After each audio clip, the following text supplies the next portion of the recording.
Hello everyone and welcome to another One Punch Man, the strongest video. Today we will be looking at the third part of the guide, which is how to plan your black tickets draw correctly in order to obtain the limited SSR that will help you with your in-game progression.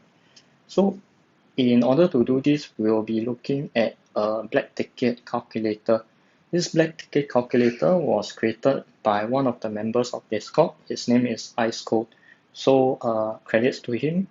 And for this one, it's actually very organized. So I'm actually gonna teach you how to use it. And for the obtaining of this Excel sheet, you can actually join the OPM Discord and click on his message, the link itself, to actually access it.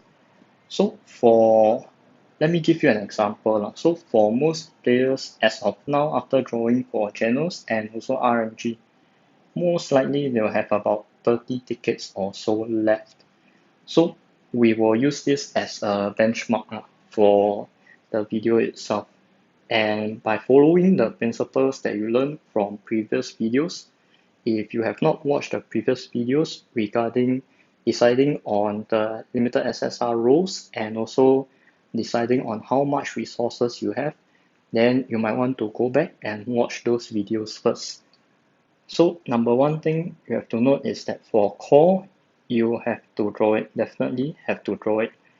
And also for DPS characters, you have to draw it. So you will now notice that there are some red colored boxes itself. So all these red colored boxes, right, it means that you do not have, on the left side, you will see the inventory, the black tickets inside your inventory. If let's say you were to draw this 180 draw itself, you are considered gambling the black tickets already. So you potentially will be you can potentially use up all your black tickets without drawing a single character. So pretty much you're just throwing your black tickets away. In this case, you actually only draw for characters that are not colored so that you can actually get the character even if you 180 draws the limited SSR draw itself. So moving on, once you have gotten your DPS and your core itself, you'll notice that you will miss out a lot of characters in between. So for example, you have your Amai Mask over here and Drive Knight over here. However, I would say it's really no choice because if let's say you were to draw for Amai Mask with only 87 tickets, in this case you're considered gambling already. So you potentially can lose everything and not gain anything at all. So this one is highly not recommended to draw for the Amai Mask. So looking at when you have enough, you can actually draw for this Sonic. So Sonic is considered a decent character considering that it will be about 2 months from the drawing of Bomb Core, so most likely your extreme training will be more or less done. And on top of that, for Sonic, he's a duelist. So he will actually fit inside the bomb core perfectly. Because for bomb core, you actually need one duelist itself. So you can definitely draw for him and slot him into your bomb core team. And on top of that, he actually does something similar like Amai, whereby when you reach 5 star with it, it can actually raise the speed of the characters on the same row. So once it goes for first speed, the other characters can also increase their speed. Essentially, they don't have to, they can go full damage or full tank. This one is quite huge. Then for the next character is actually Awakened Vaccine Man. However, because you only have 112 tickets at that time, it's not advisable to draw him. So instead, you might want to look into characters such as Gilwin.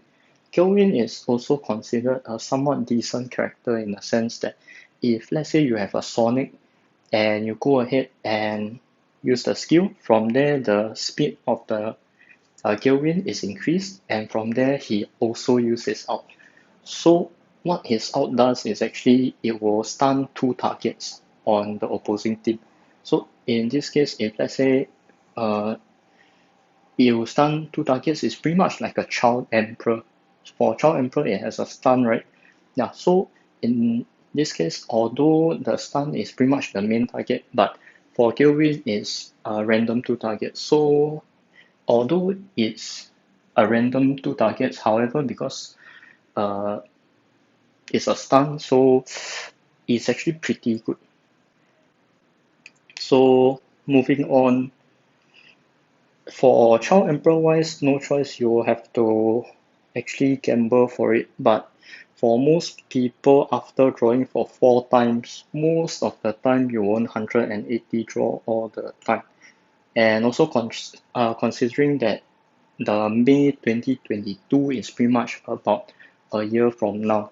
So in this case, we might have events such as the one inside the anniversary right now to give you additional tickets itself. However, if you want to be more conservative, you can actually skip on the kill win itself to make sure that you have enough to draw for Emperor. So this one is up to your own planning and can be flexible. But for most players with 36 tickets at the moment, I would say this is the usual route that you'll take. So number one, you'll plan for getting the core. Number two, you'll plan for getting the DPS units. And number three, you'll plan for the strong support. So although Amai Mas is considered a strong support, but because you do not have enough tickets, then it's not a very good idea to actually draw for it. Yeah, I hope this video will actually help you, and if let's say you want to get access to the Excel sheet, you can actually join the OPM Discord. Yeah, with that, thank you for watching and have a nice day. Bye bye.